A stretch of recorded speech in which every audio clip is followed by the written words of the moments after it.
ఇలా ఈ స్టేజ్లో ఆపేసుకోండి, సరిపోతుంది.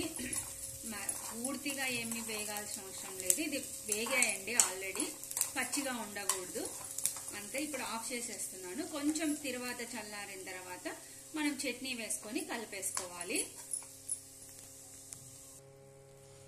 కూల్ అయిందండి కొంచెము. ఇప్పుడు నేను చట్నీ వేసుకుంటున్నాను. చట్నీ వేసేసుకొని కలిపేసుకోండి, సరిపోతుంది.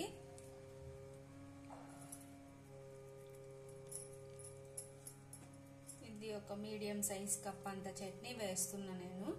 ఇదేమి కొలత అని ఏం లేదండి. మనము తిరువాతను పట్టించి లేదా చట్నీ దండికి కావాలి అనుకుంటే తిరువాత కొంచెం ఆనియన్స్ ఎక్కువగా ఉంటేనే టేస్ట్ కొంచెం బాగుంటుందండి.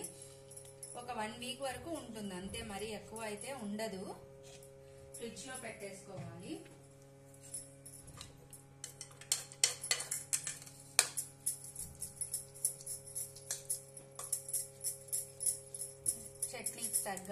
చట్నీకి తగ్గట్టు ఆయిల్ వేసుకోవాలి. కొంచెం ఆయిల్ ఉంటేనే టేస్ట్ ఉంటుంది. ఇది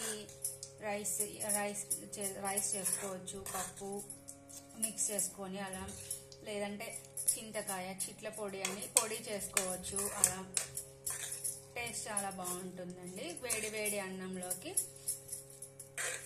నెయ్యి వేసుకొని తింటే చాలా టేస్టీగా ఉంటుంది.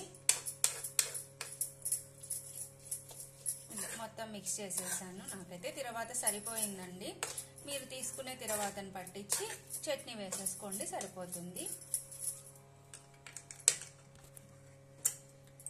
చింతకాయ చట్నీ రెడీ అయిపోయిందండి.